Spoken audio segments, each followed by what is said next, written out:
As the 5th season of Bungo Stray Dogs is wrapped up, I felt it was necessary to give my input on a jarring part of the narrative that has mostly been overlooked. While I myself am not a massive fan of the show, I do appreciate the bits that make it worthwhile. The introduction of Saigiku Jouno, one of the major antagonists in the series, was initially something that made Bungo Stray Dogs worthwhile. However, I felt that his character was dealt with horribly in Season 5. Of course, spoilers for Seasons 4 and 5 are going to be ahead, so watch at your own discretion. Jouno initially appears to be the most calm and rational of the hunting dogs. He speaks in a cool, phlegmatic tone that is deceptively friendly and keeps a fine smile throughout most of the scenes he's in. Despite his demeanor, his sadistic and psychopathic nature are revealed underneath the facade of rationality and kindness. While these traits in themselves are not unique to him, he nevertheless portrays them in a more realistic and interesting way as opposed to the other characters. For example, he's very straightforward with his desires, as shown here. 私はどちらでもいいんですよ。探偵者が悪人であろうとなかろうと。私はただ法の名のもとに人を傷つけ追い詰め破滅する音を聞きたいのです。ありえ、あんたみたいのが警察？探偵者をかばうなら君も容疑者です。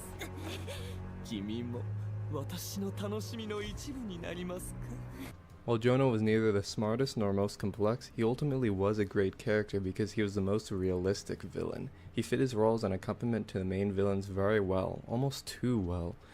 Jouno is a pure evil villain who perfectly represents the idea of power and terror. He almost reminds me of Hans Landa in Inglourious Basterds, as both have an immense amount of power over the people around them and, at least in my eyes, steal the show when they're on the screen. In addition, both are pretty manipulative and cunning characters who put on a facade of kindness to deceive those around them, especially those who have a lower position or less power than they do. Moreover, while Jouno is not the strongest character either, he is capable and can hold himself well in a fight, as shown when he fought the detective agency in Season 4. In contrast to the other characters in Bungo Stray Dogs who are constantly fighting and put in dangerous situations, Jouno rarely ever fights. Rather, he uses his cunning intellect to gain situational advantages over his enemies while not seeming ridiculous and cartoonish. For example, he was one of the few characters to ever catch Dazai off guard. While one can argue that Dazai was expecting to be arrested, he was still surprised by Jouno and was stripped of any power he had in that situation. This is odd for Dazai, considering that he usually thinks of every possibility, but this just proves that Jouno's boldness and cunning are a volatile threat, even against the smartest or greatest of enemies. Another layer to Jouno's power is his political power and authority over the people around him. Because he's an officer of the hunting dogs, his judgment is the law, and thus anything he does is legal and justifiable. For instance, Jouno ordered a group of bank robbers to kill themselves with his own sword in the hopes that they would be spared. Obviously, in most legal jurisdictions, this would be a major crime, even for an officer of the law to commit. However, in Jouno's case, he's able to get away with it because of his immensely high authority and ability to act on his own. This juxtaposes most other characters in the show or in media as a whole. Most heroes have to abide by laws or at least legal or ethical standards, meanwhile villains have to circumnavigate the law in one way or another. Meanwhile, Jouno is essentially the law, which makes his actions and his authority that much more compelling and terrifying. Overall, despite his relatively small screen time, Saigiku Jouno was able to establish himself as a compelling pure evil villain who was a terrifying force to be reckoned with. He had a good balance of physical strength, cunning, and political power without seeming overpowered or cartoonish, unlike most other characters in Bungo Stray Dogs. So, that begs the question as to how he was ruined so easily in the span of one dreaded episode, or rather, in a 30-second span. Well, to answer that question, Season 5, Episode 5. Jouno is recruited into the Decay of Angels by Fukuchi, who determines him as the perfect fit for a plot of global domination and mass suffering.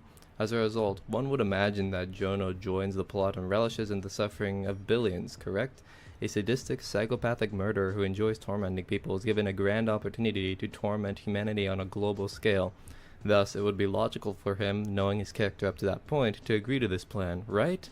Well, you'd be an idiot to think so, at least according to Kafka Asagiri, the mangaka. Right as Fukuchi explains this plan to him, and right after a flashback is shown with Jouno tormenting the aforementioned bank robbers, another flashback ensues where he is praised and thanked by the victims of the robbery. Then, somehow, Jouno's entire attitude changes and states the following. これはあなたのミスです、隊長。あなたは私に教えてしまった。無辜なる民を守ること、その優越。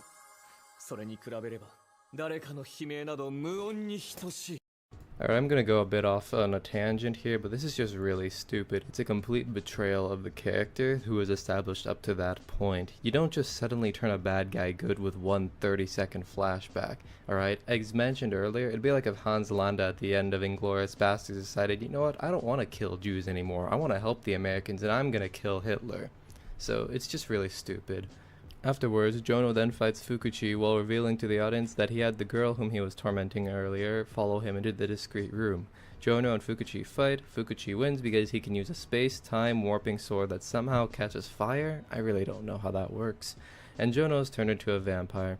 From here, Jouno's whereabouts are unknown since both the anime and the manga have ended at the same place along with a massive cliffhanger.